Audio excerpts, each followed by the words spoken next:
Assalamualaikum warahmatullahi wabarakatuh. Kita bertemu lagi di channel Inspirasi Oktara. Ada KPM yang berkomentar di kolom komentar channel Inspirasi Oktara yang mengatakan bahwa beliau ini sudah mendaftarkan diri untuk bisa menerima bantuan sosial melalui aplikasi Usul Sanggah. Ya, beliau menyebutnya aplikasi Cek Bansos. Tetapi ketika dicek hingga saat ini, proses pengajuan tersebut masih belum ada respon sama sekali dari pusat. Lalu bagaimana ini solusinya? Apakah betul ya untuk pengajuan secara mandiri secara online ini tidak efektif?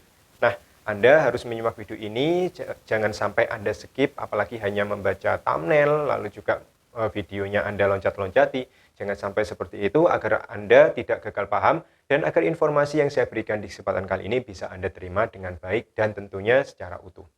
Saya ucapkan terima kasih bagi Anda yang telah subscribe channel Inspirasi Oktara, lalu juga aktif menonton video-video yang saya unggah di channel ini. Dan juga saya ucapkan terima kasih bagi Anda yang senantiasa mensupport channel Inspirasi Oktara dengan meramaikan kolom komentar di setiap video yang saya unggah. Support dari Anda semua sangat berarti bagi perkembangan channel Inspirasi Oktara.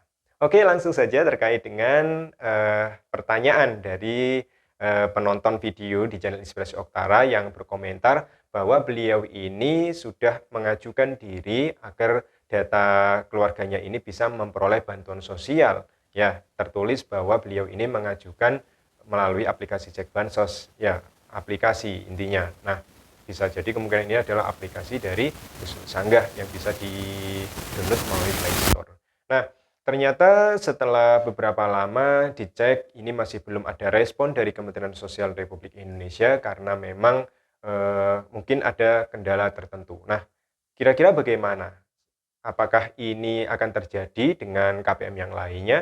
Oke, saya akan menjelaskan bahwa ada memang ini sistemnya adalah sistem rezeki ya. Ada KPM yang mengaku di setiap komentar ya, bahkan ada di grup penerima bantuan sosial yang mengaku ketika baru mendaftarkan diri agar masuk ke DTKS ternyata berhasil dan lolos sebagai penerima bantuan PKH maupun BPNT. Nah, ini adalah rezekinya daftar mandiri lalu lolos DTKS dan akhirnya dipilih oleh Kementerian Sosial untuk bisa memperoleh bantuan PKH maupun BPNT melalui aplikasi Usul Sanggah. Ada yang sukses seperti itu, ada juga yang masih tertunda hingga saat ini seperti salah satu subscriber yang berkomentar. Nah, ini bagaimana alurnya? Bagaimana alur yang benar? Apakah cukup daftar mandiri secara online atau harus datang langsung ke kantor desa ataupun kelurahan? Pertama, yang perlu saya jelaskan kepada Anda, sebagai masyarakat, sebagai warga yang baik di lingkungan tempat tinggal masing-masing, pertama yang perlu Anda lakukan adalah selalu menjaga komunikasi yang baik, selalu menjaga kondisi di lingkungan sekitar secara kondusif tentunya. Dengan cara apa? Berhubungan baik dengan pihak RT RW, lalu berhubungan yang baik dengan aparat kelurahan ataupun aparat desa. Nah, jangan sampai ada istilah keluar dari masyarakat bahwa yang penerima bantuan sosial hanya itu-itu saja, yang hanya dekat dengan keluarga Pak RT, yang hanya dekat dengan lurah, yang hanya dekat dengan desa. Jadi tidak seperti itu. Karena apa? Karena Kementerian Sosial sudah memberikan terobosan, baik itu melalui aplikasi Usul Sanggah dan juga Kementerian Sosial mewacanakan bahwa seluruh masyarakat yang memenuhi syarat untuk bisa menerima bantuan sosial ini memiliki kesempatan yang sama besar. Jadi terlepas dari apakah Anda famili dari RT, RW, kepala desa ataupun Pak Lurah, jadi ini tidak ada hubungannya, semuanya memiliki kesempatan yang sama. Nah, mengapa sih Anda harus menjaga hubungan baik dengan pihak desa ataupun kelurahan? Karena untuk saat ini, bagi KPM yang ingin mengusulkan agar namanya bisa masuk ke DTKS, Anda cukup datang ke kantor desa ataupun kantor kelurahan. Anda silakan menemui perangkat desa ataupun kelurahan setempat. Silakan Anda ungkapkan tujuan Anda datang ke kantor. Ungkapkan bahwa Anda ingin menjadi penerima bantuan sosial selanjutnya. Jadi seperti itu. Nah, seperti pengalaman yang saya alami beberapa hari yang lalu dengan operator DTKS yang ada di kelurahan tempat saya bertugas, banyak sekali masyarakat yang mengajukan langsung datanya, baik itu melalui RT, bahkan ada yang langsung datang ke kantor kelurahan.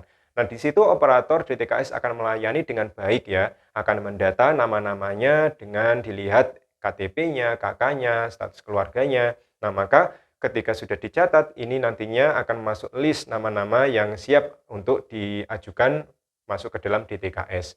Nah, tentu skemanya ketika nama-nama tersebut sudah didaftar oleh pihak kelurahan atau pihak desa, maka pihak desa ataupun kelurahan ini mempunyai tugas yang ditagih oleh kementerian ya tentunya ya, oleh pusat ini diberikan syarat untuk bisa dimasukkan ke dalam DTKS, usulan ini harus dibuktikan dengan foto KTP dan juga foto kondisi rumah tampak depan secara lengkap. Sehingga nantinya ketika hasil usulan dari masyarakat ini sudah sampai di desa ataupun kelurahan, maka desa ataupun kelurahan ini akan melakukan verifikasi dan validasi ya, baik itu tempat tinggal Anda, status sosial maupun ekonomi Anda, sehingga nantinya jika Anda dianggap layak, maka desa ataupun kelurahan akan mengadakan musyawarah desa ataupun musyawarah kelurahan yang tentunya ini akan disaksikan oleh BPD misalkan, disaksikan oleh para pendamping sosial, sehingga nanti data ajuan ini benar-benar valid dan sudah sesuai ya, baik itu yang diajukan melalui Pak RT maupun masyarakat sekitar. Nah, ketika sudah ditandatangani, ada berita acaranya, maka berita acara tersebut akhirnya akan diunggah ke Kementerian Sosial untuk selanjutnya diteliti oleh pusat. Jika syaratnya sudah dipenuhi oleh pihak kelurahan atau desa dan sudah dianggap valid dengan dibubuhi tanda tangan yang benar tentunya yang valid, maka otomatis Kementerian Sosial tentunya akan mengesahkan data usulan tersebut untuk masuk ke dalam DTKS. Jadi itu alurnya. Apakah salah mendaftar melalui mandiri secara online? Tidak salah. Tetapi ketika Anda mendaftarkan diri melalui aplikasi secara online, nantinya nama usulan Anda tetap akan sampai dulu ke aplikasi operator yang ada di desa ataupun kelurahan. Jadi data usulan Anda tidak langsung diproses oleh pemerintah pusat, ya, tidak langsung diproses oleh pihak Pusdatin dari Kementerian Sosial. Data usulan Anda melalui aplikasi ini akan dikembalikan terlebih dahulu ke operator DTKS, desa ataupun kelurahan tempat tinggal Anda. Sehingga nantinya data usulan mandiri melalui aplikasi ini juga ujung-ujungnya akan diverifikasi terlebih dahulu oleh pihak desa ataupun kelurahan. Ketika misalkan desa kelurahan mengetahui data usulan masyarakatnya, ya warganya yang dari aplikasi, ternyata oleh pihak desa ataupun kelurahan diketahui, oh warga ini ternyata sudah mampu, sudah kaya, tapi mengapa kok mengajukan bantuan melalui aplikasi? Nah, secara otomatis pihak desa ataupun kelurahan melalui operator DTKS ini bisa menggagalkan ya usulan dari warga yang tentunya ini tidak memenuhi syarat untuk bisa masuk ke dalam DTKS. Jadi seperti itu. Nah, supaya tidak bekerja dua kali, maka saran saya selalu memberikan informasi kepada masyarakat yang ingin masuk ke dalam DTKS, sebaiknya Anda langsung saja datang ke operator desa atau Anda langsung melalui pihak Pak RT atau Pak RW, silakan Anda ajukan datanya menuju ke kantor desa ataupun kelurahan. Supaya apa? Bisa ditindaklanjuti secara cepat. Karena kita tahu bahwa ada desa ataupun kelurahan yang mungkin saat itu luang waktunya, sehingga data usulan melalui aplikasi langsung diproses. Ada juga mungkin pihak desa ataupun kelurahan yang saat itu sedang sibuk ya mengurus berkas-berkas atau urusan yang lain, sehingga data usulan warganya yang dari aplikasi melalui aplikasi Sulsangga ini tidak bisa diproses secara cepat karena mungkin bisa terlewat. Jadi seperti itu ya sistemnya. Sehingga lebih baik Anda bisa datang langsung karena selain mengenal langsung pihak desa ataupun kelurahan, proses verifikasi, validasi ini bisa berlangsung lebih cepat. Jadi seperti itu. Oke, sangat jelas ya. Jadi kedua-duanya efektif, tetapi yang paling efektif bagi saya pribadi, Anda bisa langsung datang ke kantor desa ataupun kelurahan ya. Karena sekali lagi, meskipun Anda memiliki HP dan punya kuota bisa daftar secara mandiri, data usulan Anda tetap akan dikembalikan ke pemerintah daerah untuk dilakukan verifikasi validasi terlebih dahulu sebelum diajukan ke pusat. Jadi seperti itu.